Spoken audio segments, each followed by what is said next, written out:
Angel. He wasn't perfect, but he could still fly. He wanted to be famous from the age of 9. Once he got that idea in, there was nothing that would knock him down. He wanted to be top dog right from that early period, and mod was his outlet to start with. Everybody admired what he used to wear. I don't know where he got the money from. I think his parents were just a poor family working for a Jewish family. He had a Vespa. I think he actually sat on the Vespa. I don't think he actually rode the Vespa. He never had a driver's license. He was a man about town initially, looking for a chance of fame. He was a hustling type. He made sure his face appeared at the right places. He was going to be the next big thing, and he was going to be bigger than Elvis and bigger than the Beatles. And I mean, he would say things like that. You know, we'd have to sit down, Mark, you know, have a Coca-Cola, you know. When you're old enough to buy a proper drink and make a record, come back and talk to us again. Yeah, right, you know she's back. Been 6 weeks since she blew her stack. Somebody phoned up and just said they thought they were going to be a pop star, and could they send a tape? Then they wanted to meet me, and it happens all the time, so I said, we'll just send a tape round.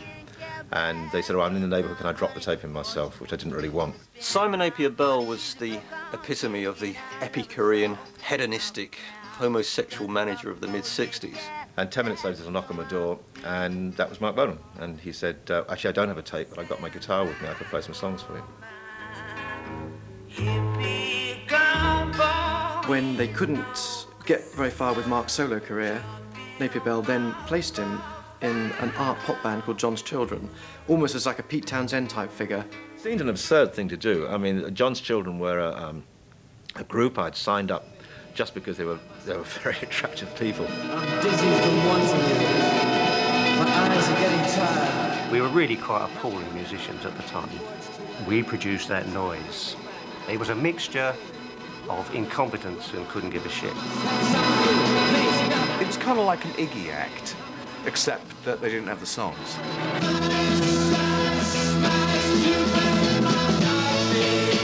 We needed a new guitarist, and so Simon said to me one day that I've got this guy that I'm also managing, sort of folk guitarist. I'll introduce you to him. This is the first time that he was introduced to amplifiers. And he sort of stood there and, you know, plugged it in and then turned everything up full. It was amazing. Whack! Sound. I mean, he almost fell over.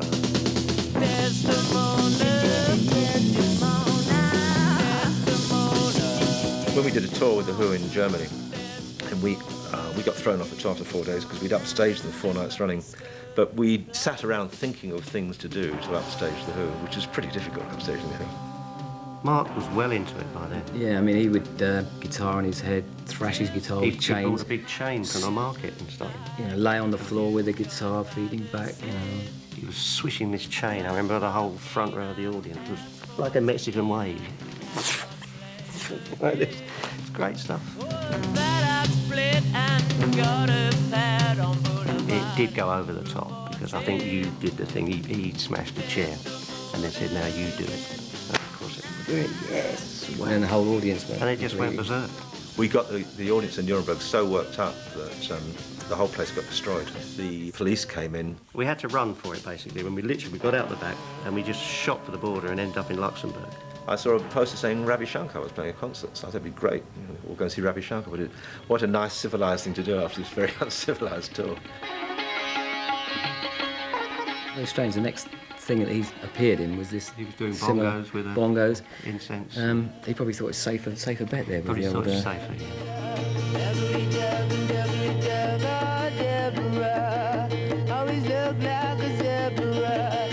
He really wanted to be a solo star and a part of a group at the same time. So what he decided to do was to pursue his own career under the guise of a group name. Tyrannosaurus Rex's stage act mainly consisted of Bolan and his sidekick, Steve Peregrine Took, sitting cross-legged on the stage.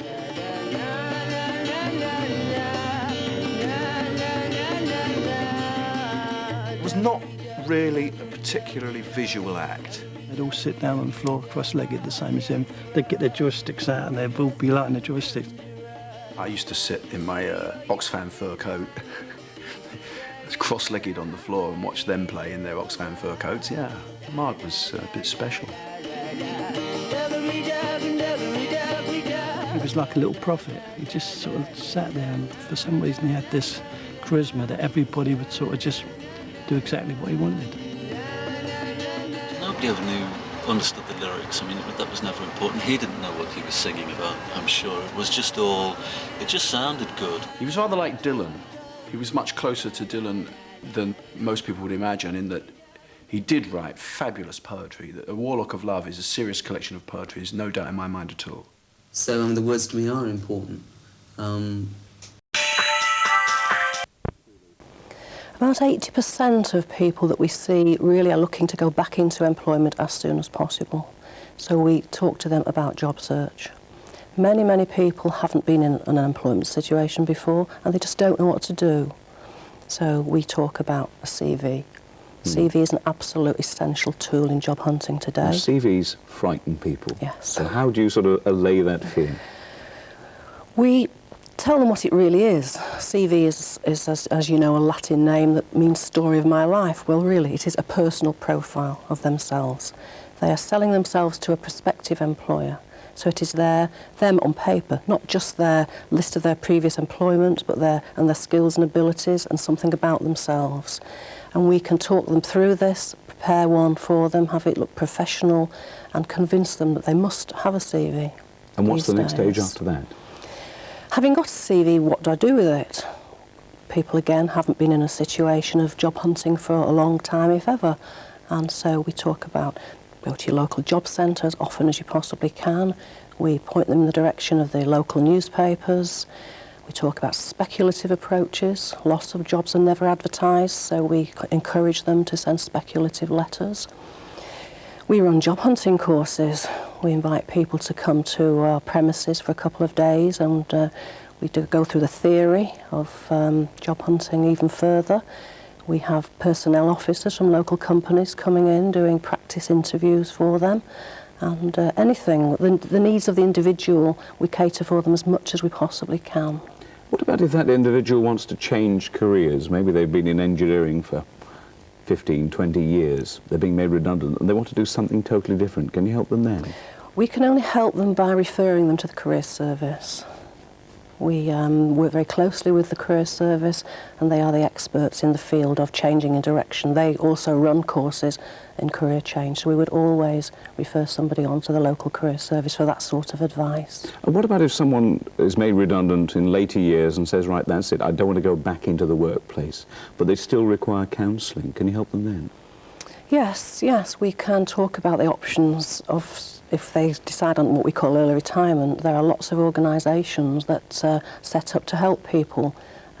Some people don't need help because they know what they want to do, want to make their hobbies into full-time. But there are organisations which perhaps they haven't heard about, so we put them in touch, suggest they may do voluntary work. There are lots of options open to people who don't want to work as well. So they're not just facing a brick wall? No, not at all. OK, well, thank you for joining us this morning. If you'd like to find out more about anything we've mentioned during the programme, just contact your local job centre, who'll be able to tell you of your nearest redundancy counselling service. And that's it for today's Job Finder. Hope you can join us again soon. Bye-bye.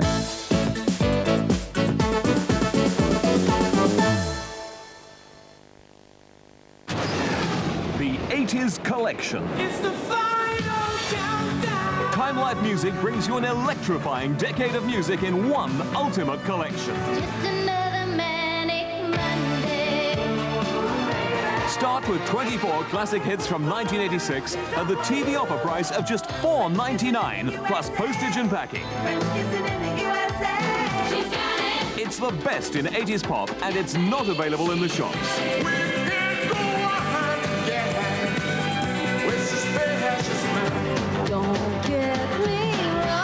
Then audition other great albums from the 80s with no obligation to buy. Call free on 0800 444 877 now.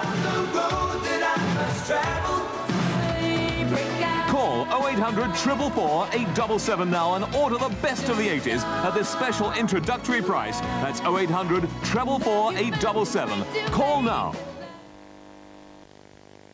Every year, over 25,000 adults aged between 20 and 49 die. Many have young children.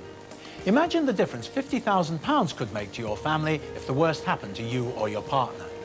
With Cornhill Direct's family cover plan, your family could benefit from up to £50,000 of life cover when they need it most. Call 0800 44 66 44 now and we'll send you a free information pack. The plan is a 10-year life insurance policy for anyone aged between 20 and 49. Premiums start from as little as £8 per month. That's £50,000 for the equivalent of just 26 pence per day.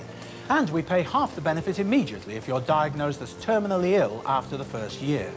Both you and your partner can take out separate plans for real protection against the unexpected. There's no obligation to buy and no salesman will call. Make sure your family's protected. Call 0800 44 66 44. That's 0800 44 66 44. Call now.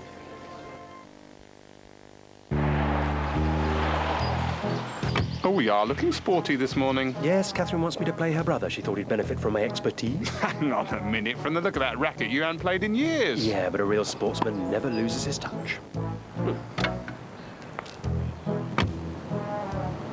It was good of you to let him win. That's always been your problem. Generous to a fault. The new Renault Megane, from £9,995 on the road. It talks your language. Now then, we've got 1 hour. The old flag. It's a jam donut. Clean it. Clean it. Clean it. Clean it. When you've one flag, 1 hour and one chance, Persil, now with its new stain release system, gets clothes brilliantly clean. Thanks, Woodall. Thanks, buddy. Thanks, Scooby. Thanks, Mum.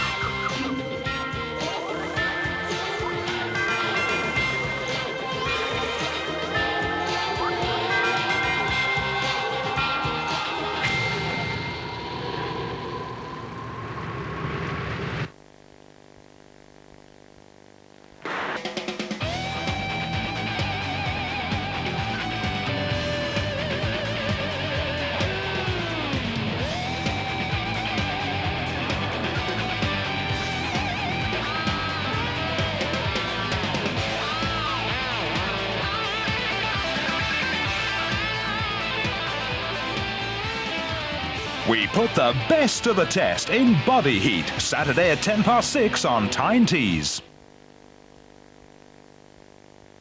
Tomorrow night, enjoy Kojak, Not Fade Away, and Bushel on the Box. Now on Tyne Tees, the latest morning news from ITN. Tomorrow night, enjoy Kojak, Not Fade Away, and Bushel on the Box. Now on Tyne Tees, the latest morning news from ITN.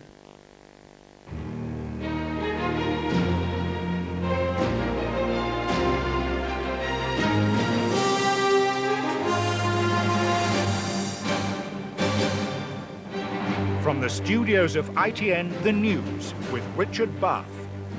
Good morning, the headlines. Death by mail order, how a killer got his gun through a loophole in the law. 2 British soldiers are wounded as Greeks and Turks clash in Cyprus. And why council watchdogs are beefing about the mints. A mugger who bought 2 handguns by mail order is this morning starting 4 life sentences for murder and attempted murder. 22-year-old Richard Humphrey tricked another man into parting with his firearms certificate. After he was convicted, the Police Federation renewed its call for a ban on handguns. And the judge suggested politicians might want to consider the implications of the case. ITN's Colin Baker reports. As this week's guns debate raged at Westminster, in a locked jury room close to Court 7 of the Old Bailey, there was for the last 3 days another firearms debate. Jury found Richard Humphrey guilty of murder and attempted murder, having heard how easily he purchased 2 handguns by post. Humphrey had replied to an ad in this gun magazine. The court heard the usual custom was for the seller and buyer to exchange firearms licenses by post. Humphrey was sent a license by this advertiser, and then he used it to answer another advert. He sent off the license with £230 in postal orders and received 2 handguns and bullets delivered by courier. And in a 4-month period last summer in South London, Humphrey killed one person, shot at 4 others, wounding 2 of them. Victoria Odesusi, a mother of 2, was shot in the neck and face as she returned home from a prayer meeting. The police say she was simply executed. They told her heartbroken family there was no apparent motive. The police displayed a gun similar to the one used by Humphrey. He'd paid just £75 for it. The officer who led the investigation was diplomatic about the ease with which Humphrey obtained the firearms. The evidence would suggest that there are loopholes in the current regulations which would allow someone like Humphrey to obtain firearms and ammunition through the post. I think they should be addressed. Alan Newman, QC, defending, said that had there been stricter gun controls, Humphrey would not have obtained the weapons through the magazine. Judge Lawrence Verney told Humphrey, "This is a matter of great public concern. Those who have to make decisions will perhaps take note that it was a .22 pistol that caused all the damage." Giving him 4 life sentences for murder and attempted murder, the judge told Richard Humphrey, "I regard you as a very dangerous man indeed." The papers in the case will now be sent to the Home Office for study. Cyprus remains tense this morning after Turkish Cypriot soldiers shot at Greek Cypriot demonstrators, killing 1 man and wounding several others, including 2 British UN peacekeeping soldiers. Britain, the former colonial power, has condemned the violence in Nicosia, the worst since Turkey invaded the island's northern sector in 1974. The travel trade organisation ABTA says the clashes shouldn't cause problems for British tourists. Our Middle East correspondent Robert Moore reports. It was the second fatal clash in less than a week.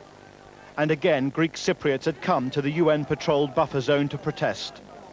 They were not just mourning the death of a fellow demonstrator on Sunday, but expressing outrage at the continuing division of Cyprus. 26-year-old Solomos Solomou raced forward, rejecting the pleas of UN peacekeepers. But his attempt to pull down the Turkish Cypriot flag ended in tragedy.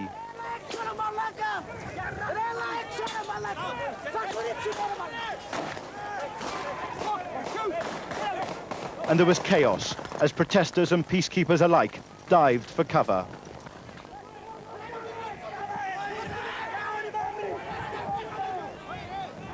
Among those injured, 2 British soldiers, members of 39 Regiment, the Royal Artillery, serving here as unarmed UN peacekeepers. Both men are now recovering from gunshot wounds.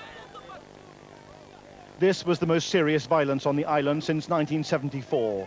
When Turkey's invasion of northern Cyprus effectively partitioned the country. With its own men under fire, the UN has made clear it regards the Turkish side as having massively overreacted to the Greek Cypriot protest. The Secretary General has asked me to tell you that he deplores the violent clashes that took place in the United Nations buffer zone in Cyprus last Sunday and again today. He is greatly concerned at the excessive and indiscriminate use of force, which has caused 2 men to be killed and many more to be injured, including United Nations peacekeepers. The injured have been taken to hospital, and both sides are being urged to calm the rapidly escalating tension that is building between the Greek and Turkish communities in Cyprus. The buffer zone is again quiet, but now with another funeral later this week, Cyprus is bracing itself for more trouble. There's a row this morning over the sale of meat in 2 parts of England, where butchers allegedly put beef into mince made from lamb. Council officials in 1 London borough said they'd found beef in 6 of the 10 samples of lamb mince they tested. Beef was also found mixed with lamb in butchers' shops and a supermarket in Bath in the West Country. An official there called it outrageous in the light of the BSE scare. John Draper reports. Samples of minced lamb which contained beef were found after investigations in Bath and West London. In some cases, mincing machines hadn't been cleaned properly when switching between meats. But investigators also suspect that retailers, including national supermarket chains, may be disguising hard-to-sell beef by mixing it with lamb. We need to find out whether, in fact, the contamination, the beef in the lamb product, is as a consequence of negligence or whether it's been deliberate. And having completed our investigations, we will make a decision then as to whether to take formal action, i.e. prosecute. During their investigation, the health inspectors in Hounslow in London found that 60% of the packets of lamb mince had up to 10% beef content. In Bath, inspectors found that 40% of packets tested had up to 5% beef content. One of the London butchers, whose meat was given the all-clear, pinned the blame on supermarket suppliers. Well, I've been in the trade since I was 14, so we've been taught to do the job properly. I mean, in the supermarkets mainly, they've got people there that don't know what they're doing. Since the BSE scare, beef sales have plummeted. There's no suggestion that the beef found in lamb mince was unsafe, but the Hounslow health inspectors want the government to mount a national survey to see how widespread is the problem of beef being passed off as lamb. The government's ruled out a national survey, saying that it's up to each individual local authority to check meat products in its area. The ministers also stressed that the beef found in minced lamb wasn't dangerous. The retail trade too argues that the problem's now been dealt with. Any instance like this is to be avoided if one possibly can. Controls will have been tightened, and I can assure you that minced lamb on the counter today will be absolutely 100%, 101%. This is a major betrayal of consumer trust. It further undermines consumer confidence in food regulation in this country. The continuing concern about BSE means that spot checks by health inspectors will continue across the country. John Draper, ITN. As postmen return to work this morning after their strike, their union has called for further talks with the Royal Mail to try to break the deadlock over the long-running dispute on pay and conditions. Hundreds of London postal workers attended a rally in Westminster on their 5th national walkout, claiming support for the action was as solid as ever. But the Royal Mail claimed that over 15,000 workers had defied the strike to press their leaders to holding a ballot on the current offer from management. It's emerged that the Reverend Christopher Gray, the vicar murdered in Liverpool, had been taken hostage by a knifeman in another parish on Merseyside 2 years ago. His father and mother, who are both retired doctors, have been speaking about their lost son. His father said he had cheerfully accepted the risks of his religious calling, but his murder has highlighted the increasing risks now faced by the clergy. Here's our North of England correspondent, Ben McCarthy. The Reverend Christopher Gray's parents, Philip and Margaret, held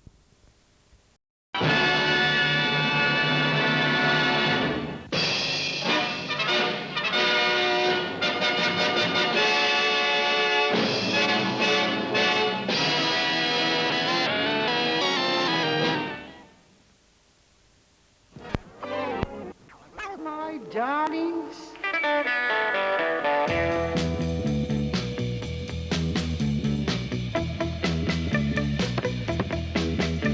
When you move in right up close to me,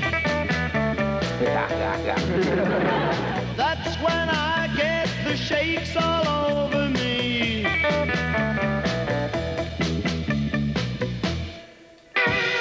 Quivers down the backbone, I got the shakes down the knee bone.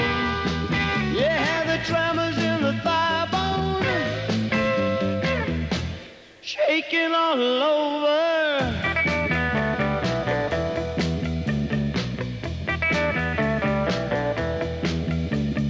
Just the way that you say goodnight to me. And you can see there's a very considerable difference.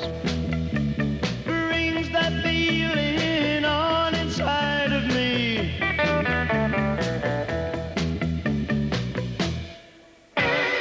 Quivers down the backbone, I've got the shivers down the thigh bone. Yeah, the tremors in my backbone, shaking all over.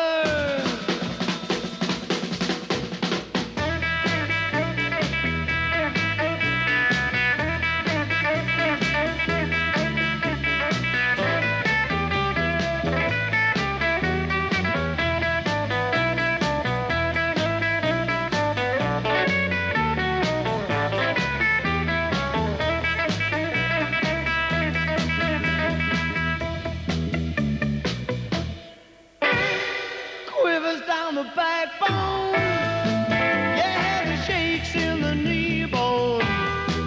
I got the tremors in the thigh bone, shaking all over. I wonder when that was last played. About 1800, I should think.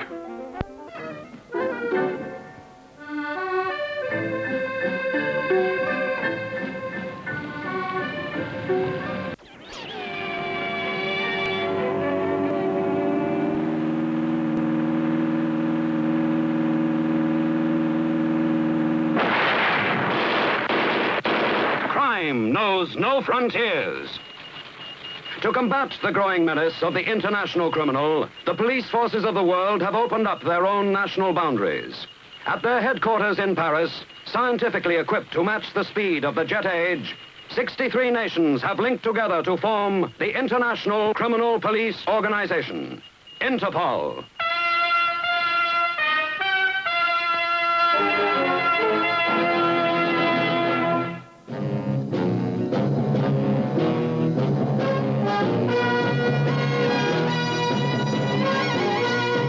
Every government has its Secret Service branch.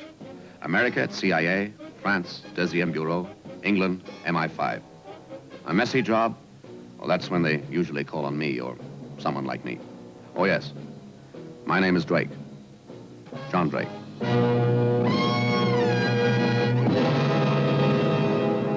And now, another exciting adventure from Four Feather Falls.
In the lands of the north, where the black rocks stand guard against the cold sea, in the dark night that is very long, the men of the Northland sit by their great log fires and they tell a tale.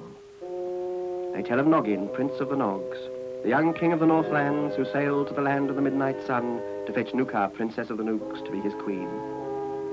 They tell how he rescued the little people of the Hot Water Valley from a dragon, how the dragon became his friend, came to his aid in the land of silver sand, and there fought the great black genie in the sky above the city and blew him into an ice cube. So Noggin and his companions flew home to the Northlands in their strange flying machine. And in the Northlands,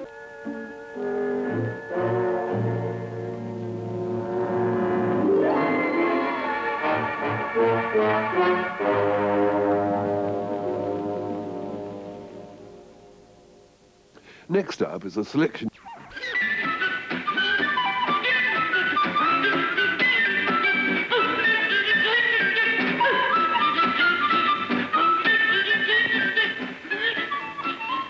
Candid Camera, secretly filming you in unexpected situations.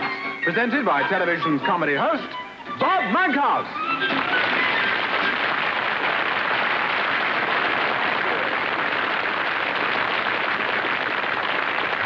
Hello. Welcome to Candid Camera, ladies and gentlemen, the show that puts you in the picture. Now, do you know where the funniest comedians in the country are right now? Well, some millions of them are watching this show, and you're one of them. It's true, whether you're tinker, tailor, soldier, sailor, poor man, rich man, beggar man, income tax collector, whichever you are, you're funnier than the professional comedian. It's true, you think about it.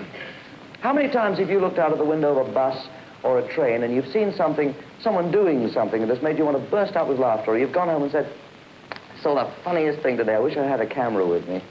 Well, we've got a camera, a candid camera, and then you run into another snag. Now, the professional comedian can be himself on TV, but the average person, well, they're just not natural in front of a camera. So we've got cunning about it. We've hidden our camera, you see. We conceal it. And we're filming you and your neighbors as you face life's little difficulties.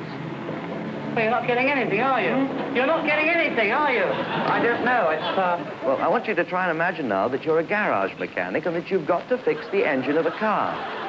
But what happens when the car hasn't got an engine? Jonathan Ralph and the Candid Camera team removed the engine from an ordinary car.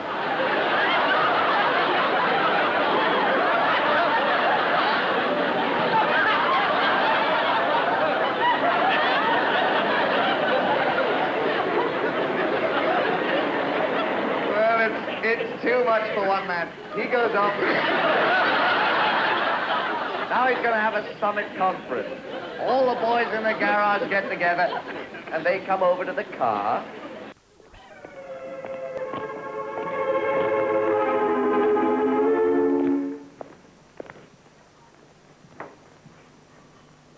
At some date in the future, you will commit a murder. I see it too often, tell people it's awfully. Only when I see it in the hand, Lord. Of course, yes. I couldn't possibly commit a murder. I wouldn't know how to go about it. Oh, no doubt your lordship has some friend who could advise you properly. Oh, I couldn't possibly tell any of my friends a secret like this. It'd be all over London in an hour. There must be someone your lordship can trust. Oh, my man Bolan. Mr. Podgers, do give me your word of honor. You'll see this terrible thing in my hand? That is the prognostication. I see, yes. And there's no escape? Oh, no, none at all. This is ridiculous. I couldn't possibly commit a murder. I should be far too busy. I'm getting married next week. Well, need you let it interfere with your arrangements, my lord? After all, you may have many years of married bliss before the unhappy event takes place. Potter, I couldn't possibly think of marrying with a sort of, Damocles? Thank you very much. Hanging over my head. Don't despair, Lord Arthur. After all, for all we know, fate may have ordained you to do this deed before next week. In which case, you may marry Miss Merton with a clear conscience. Mr. Podgers, you're absolutely right. If I have to commit this terrible deed, it's my duty to do it before my marriage. Your nobility is most moving, my lord. Thank you. I'm well known for my nobility of character, except amongst my relatives, of course. Well, I suppose there's no time to waste. I suppose I'd better go and pick a victim. Shall we say client, my lord? Oh, thank you. It sounds better. Good day. Good day, my lord.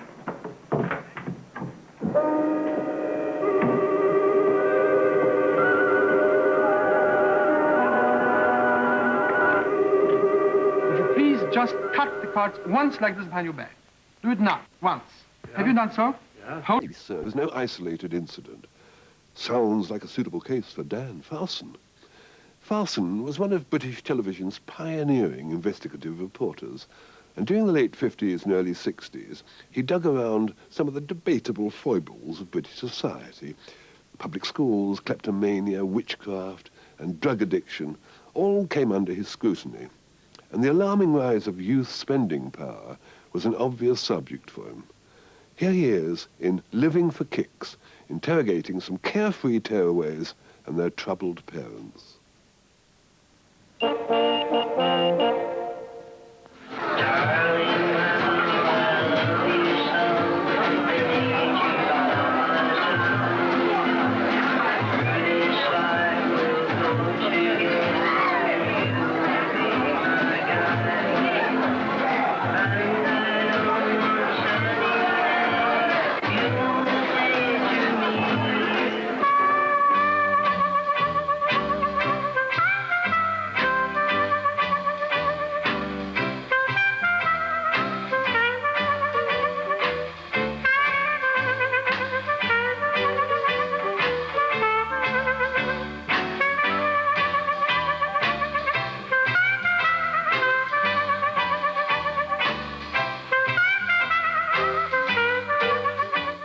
So much has been said about teenagers recently that I must admit I flinch at stepping on this well-trodden ground again. I certainly am not going to attempt to reach any profound conclusion. All that we hope to do is to observe a new type of teenager, a teenager who is making more money than was ever dreamt of in the old days, who has got a new spending power, and with that power is able to enjoy himself, or fails to enjoy himself, in a completely different way. Sweet 16 goes to church just to see the boys. Laughs and screams and giggles at every little noise. Turns her face a little, then turns her head a while. But everybody knows she's only putting on the style. Socks, putting on the agony, putting on the style. With their new wealth, teenagers spent £900 million last year on their various pleasures.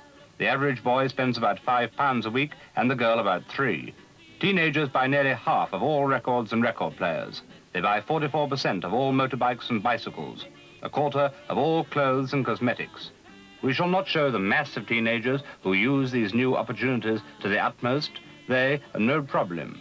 But there are teenagers who seem to be slightly lost in their newfound freedom, who seem to live in a world apart.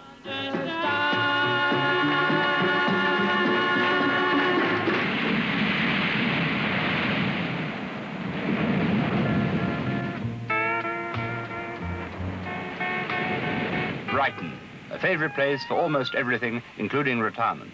But today, it is also known as the teenage town because of the large number of amusements there. One of the most popular coffee bars is the Whiskey A Go-Go, known as the Club by the teenage patrons. And one of the main characters there is a sort of beatnik, Royston Ellis, who is also a teenage poet. Bloody great, this life we lead. Lucky you should try it. Just forget what others say and find a carefree click. Hold callous sexy orgies. Knock all the willing girls. But watch Virginia, she's no good. And jive with us to jip.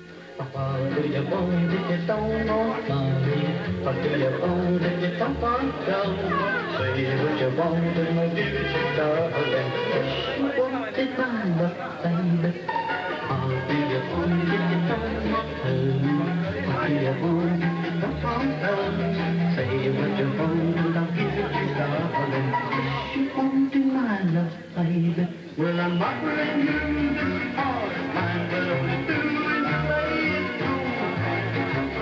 Royston, do parents ever try to stop their children from coming down here? I believe they do. They seem to have something against this place. What do they have against it? This, well, maybe they think their daughters are going to meet up with some nasty characters or something. Are they right in that? I don't think so. The girls who come down, they know how to take care of themselves. Do they have to take care of themselves? No, not always. I mean, fellows who come down here, they bring their girls down here. You know, the girls they're going steady with. Do you think that any parent can feel perfectly happy in their daughters coming down here? Oh, definitely. Good gracious. I mean, the teenagers nowadays aren't the kids that the parents seem to think they are. They know how to look after themselves. Is this because your views are more broad-minded, more advanced, do you think, than the parents? I think so. We know about living really before we start now. That's why we're living at such a faster pace. Or just high spirits? I think so, yes. Or is it because fundamentally morals are far more lax today among teenagers than ever before? Well, that is quite true. You see, a fellow who's going steady with a girl, he has sex with her as a natural development of this friendship. And I do believe that no teenager will marry a virgin for the simple reason that before he marries her, he'll have sex with her. Well, it is understandable, I suppose, that some parents wouldn't understand this or like this. Yes, that's true, and I wish they'd be a bit freer in their attitude. I've heard of one girl, she's 16, her mother doesn't like her going out with boys. Do you think that's very unreasonable? Well, I do, definitely. Well, when she doesn't like her going out with boys, what exactly does she mean? I don't really know. But you see, this is another thing about parents. They say that the daughter should be in by a certain time. What they don't seem to realize is that what's likely to happen after this certain time is, if the girl's willing, going to happen before it. Are there any youth clubs in Brighton? So they tell me, but quite frankly, I don't see the point in them at all. You see, these people who are worried about the teenage violence and things like that, worried about the teenage problem, they should be down here in the coffee clubs. But you wouldn't want them down here? If they sort of were around, say we've got a thwarted ambition or idea, wanted to learn photography, one of the fellows might know about it, you see. Yes. This is where they do some good. But have you been to a youth club? Yes, yes. So I've been around them. I want to see what In Brighton? About. No, not in Brighton. No. But maybe that's exactly what they do. Maybe they do give photography lessons. Yeah, but not down in the Whiskey, do they? You see, you're not going No, but in the youth club, I'm saying. But the point about youth clubs is, say you take over a converted church, build a fabulous youth club. The kids aren't going to go there. Why should they? They've got everything they want down here. Is it also partly a fundamental dislike of the church? Oh, yes, I'm sure of that. In religion, we just don't ride with religion. Do you think perhaps that youth club leaders and people like that, in fact, do more harm in their efforts to do good? Personally, I do. In a place like Brighton, definitely. Because if a teenager thinks someone's out to reform him, that gets his back up immediately. Why do you think they are out to reform? Do you think their motives are entirely honest and sincere? I'm sure they're honest and sincere, but they wouldn't be doing it unless they were to reform, would they? I mean, they don't want to get us to play table tennis to corrupt us. Are there such things as teddy boys left? Oh, please, spare me that. I have heard of one. It's called Seamus, and he lives in Ireland, but apart from that, I've There aren't any in Brighton. Unless they're about old men of about 60, you know. Yes. Camping it up a bit. Do you think that the teenagers are as dead as a dodo in England? Oh, sorry, teddy boys are as dead as a dodo. Yes, I think so. Well, he went out with about 5 years ago, didn't he? That's one of the troubles. The press and adults still regard teenagers as teddy boys. And we're not, you know, and neither are we sort of dissipated yobs corrupted by crime, sex, drinking. We're just a bunch of kids out for kicks.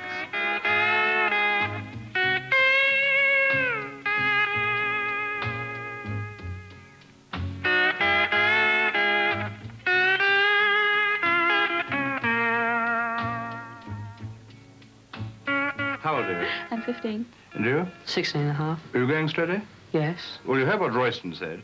Some rather startling remarks. What do you think about that? I think he's greatly exaggerated it. I mean, no boy or girl has had quite as much experience as he tries to make out. And do you think that you ought to have sex before marriage? I don't think it matters, really. What do you think? I don't think you ought to at all. You don't think you ought to? No, it's more important to have it, you know, when you're married. What sort of things do you talk about down here? Well, I think the girls mainly talk about clothes and the boys mainly talk about the girls. And when they talk about the girls, is that boasting if they're talking about sex experience, or do you think most of you have had it? No, I think about 50%. Otherwise, it's boasting. Have you any ideas about marriage yourself? I'm rather disillusioned about marriage. Why? Well, Surely not married. No, not yet, but my parents made rather a hash of it. Do you live with them? No. When did you last see them? Ooh, about 10 years ago. What are the things about adults and their attitude towards teenagers that annoy you in particular? I think most adults just think that teenagers are uncouth and rude. I don't think that's at all true. No, you don't think that there's more looseness in manners now than there used to be? Yes, but I think there's looseness in all manners. Royston has just made a remark that rather astonished me. He says that no teenager down here would think of marrying a girl who was a virgin. Would you say that was true? No, I don't think it is true. Do you think it's a common attitude of the men? Well, I couldn't say, actually, because I know myself I would. I don't know about anybody else. You would what? I would marry a virgin. Yes. And,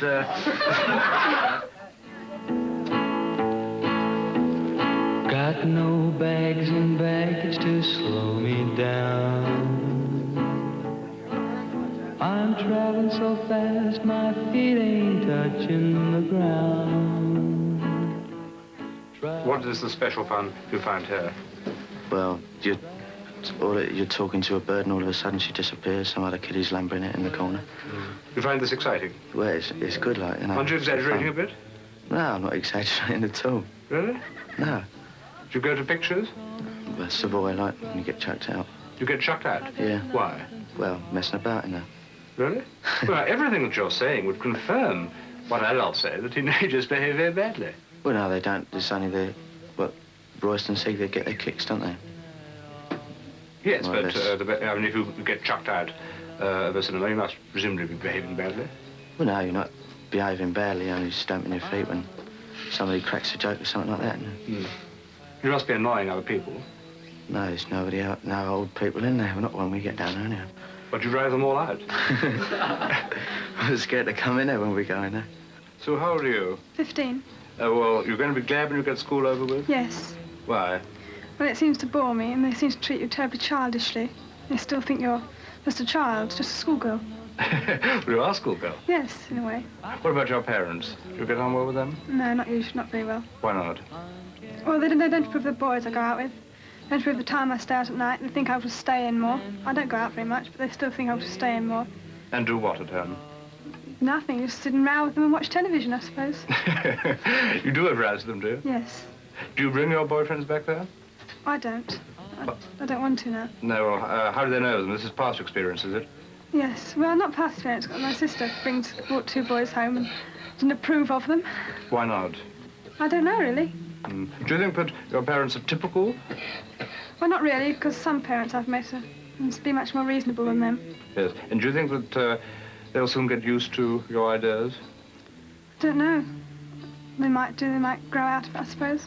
Excuse me, you're Sue's sister, aren't you? Yes. Well, just what was the trouble with your parents about your boyfriends? Well, mainly because the way he dressed. He wore tight trousers and 3 three-quarter-length jacket, and she didn't like his hairstyle or sideboards and things like that. How bad was his hairstyle? Well, it was the modern style. That's why I like it. I like all boys like that. She likes them to be the old-fashioned country type, you know, very smart. And you thought he looked perfectly all right? Yes, perfectly. Very handsome, I thought. Have you lost him as a result of this? You speak of him in the past tense. Oh, yes, I'm not going with him anymore, but I didn't lose him because of that. No. I went with him a long time after that. Did he and your parents have a clash? Oh, no, he never spoke to her. That was one of the things. He walked in without saying a thing and went out without saying a thing. Do you think that some of the things Royston says about this place down here are exaggerated? Some things, but on the whole, I think it's true. How many nights a week do you come down here? Oh, practically every night. Is that because you've got nowhere else to go? Well, no, there's other places to go, but I mean, this is where all the birds hang out and everything. No. Do you ever go women, you know, girls. Yes. Do you ever go to the pictures? Yeah, but I mean, not mainly to see the film, you know. Sort of, to pick up a girl, take a girl's pictures. And... Well, as we're on the subject of girls, quite obviously, I'd like to repeat a remark that Royston Ellis made to me, which surprised me a bit, that no boy here would like to go with a girl who was a virgin, would like to marry a girl who was a virgin. Oh, well, I think I would, because every girl I've been with ain't been a virgin. So, something new, isn't it? Yes. And being absolutely serious, would you respect your wife much more if that was the case? But if she was a virgin? Yeah, definitely, yeah. Do you find the teenagers down here at all sorry that they're not going to do national service? No, I don't think so. But to give you a chance to travel? Yeah, I know you do, but I mean, but a lot of the lads down here are in the Merchant Navy and travel all over the place, right, you know. What about you? Have you done that? Yeah, I've been in the Merchant Navy. Yes. Nearly 2 years in the Merchant Navy. And do you enjoy that? Yeah, fabulous, especially out abroad. I mean, you don't get girls like this, of course, but, you know, you get what you want, all the same. Well, the girls here better, are they? Yeah, yeah, definitely, yeah. When do you hope to get married? When do I hope to get married? Never. Never? Yeah. You'll probably change your mind, do you Yeah, I mean, I've seen so many young couples break up and everything. You're being serious about this? Yeah, I've seen a lot of young people break up who are being married, like, get married about 19, 20. By the time they're about 21, like, the husband might go away to work, like, and the wife would go out with other geezers and the old man would come home and all that business, yeah. Is this based on personal experience? You sound very cynical. Yeah, well, as I told you, I've seen a lot of it myself. I've lived with people, and something happened to my brother, something happened to my sister. Yes. I mean, she's my sister, but she was going out with other geezers while my brother-in-law was away on. But maybe you could avoid the situation yourself. No, well, I don't, because I like girls too much, so if I got married, I'd probably go out with her. 9:30, ain't on time. Yes, you played me down the line, Colleen. How I loved you, Colleen. You broke a vow, I'm lonely now, Colleen. You broke a vow, I'm lonely now, Colleen. You broke a vow, I'm lonely now,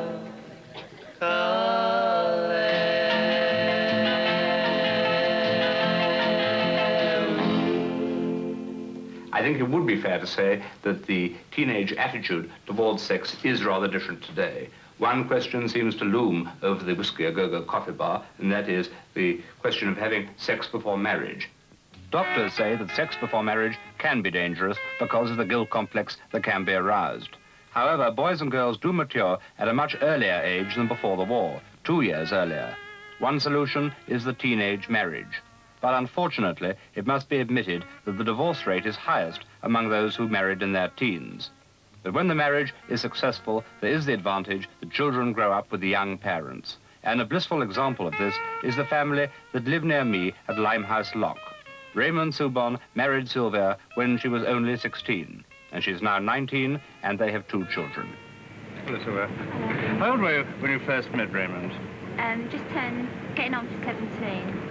And you got married soon after that? Yeah, 4 months after. Well, now, what about all the teenage fun that you would have been having? I know you like dancing, for example. Yeah, well, indoors we dance on our own, and the babies, they drive around. And you dance at Raymond indoors, do you? Yeah, and every time the music comes on the television and that, the babies say, come Dad, dance, and he gets up and dances with them, so yes, we're having fun. What happens if you're going to have a lot more children? Will that make it difficult for you getting out and about? No, because if I want to go out, Raymond has the babies for me. Don't mind looking after him if I go out. Was his proposal very romantic? No, he just said we get married, that was all. Just like that? Yeah. Yes. And what did you say? All right. Yes. Because I loved doing that, so it was all right. What do you think are the advantages of being married so young, of a teenage marriage? Well, I think it's best to get married young, then the children grow up with you, don't they, if you have babies then? Yes. And are there any difficulties about getting married so young? No. I mean, I wish I could go work, though. It's the only trouble. I want to go work. Why? Because you get bored here, or? No, it's not that, but Money? my husband doesn't get much wages, Yes. so I want to go work so that you can buy things for the house.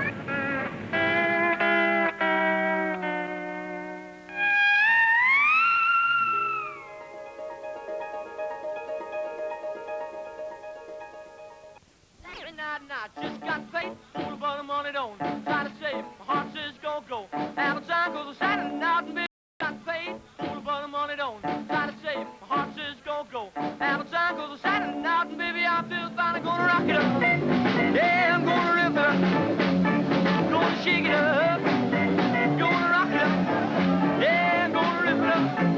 At the morning night. Yeah, well, I got me a date now. Won't be late. I picked her up in my 88. Check on down by the social hall. When the band stops rocking, gonna have a ball, gonna rock it up. Yeah, gonna rip it up. Yeah, gonna shake it up. One of the great teenage freedoms is freedom of expression in music and in speech. In the castle pub at Tooting, I listened to the guest pop singer Duffy Power, and I also spoke to two boys who had certainly found their tongues.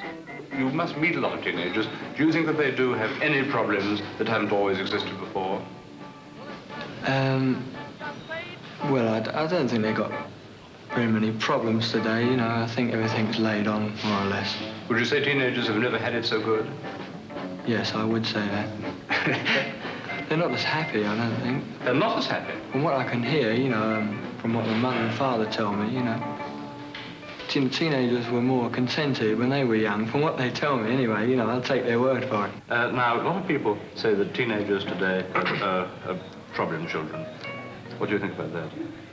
Well, I suppose they are in a way. What way? Well, my mother's got a teenage problem, hasn't she? Who are you? Yeah. Now, a lot of people say that teenagers today are terribly detached from reality. Yes, but people don't think about their times, do they? What they used to do in their time. People say, my mother turns around to me and says, when I was your age, I wasn't allowed out at 10 o'clock and all that. I was only allowed to have 2 shillings and 3 shillings wages a week. But times have changed, haven't they? Prices have gone up. Yes, but you probably make far more. I mean, so you go and buy a pair of trousers today, it costs you £3. Yes, but you make far more. And anyway, people turn around and say, if you wear tapered trousers, you're a teddy boy. Now, wait a minute, what about in the Charleston style and all that? They wore drag dresses and all that then, didn't they? They wore big baggy trousers when they had bell bottoms, right? But do you find that older people do pick up all the time for your clothes? Yeah, well, they always do. My mother does, and like these sideboards. Tells me to cut them off every night. Well, do you mean to say then that you think things are worse for teenagers today than ever before? Yeah, definitely. No, definitely not. Well, I mean, look, well, look at it this way then. A few years ago, now, I read a book, a true book, and a boy nicked a loaf of bread, right? And the judge liked this boy when he was in court, right? So the judge says to him, I'm not going to hang you, so you'll go to this torture house and they're going to pick a chapter out of the book. Well, when he went there anyway, they just opened the book and the bloke read a torture, read a chapter, right? And while he was reading this chapter, this boy was being whipped. So how can times be harder now? Well, of course I can't afford you don't get hanged today. Listen here, you go to work now. Yeah, I go to work. You go to work and you get £3 a week. The boy used to go to work for £3. Well, so what? All That week. doesn't He used to mean a work thing. all hours of night and day. He used to go and climb up chimneys and everything. Look at the things they got to do. You're only reading books. It hit me in the heart, right in the middle, yeah, the heart. Well, baby, that's the way you won my heart,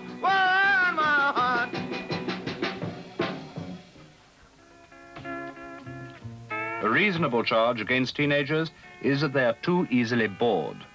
This is why I went to Northampton to find out what sort of entertainment teenagers can find in a town like this. I soon learnt that the one place where the rowdier elements can go is a hotspot of controversy, a coffee bar started by the church. There are dance halls, such as the gay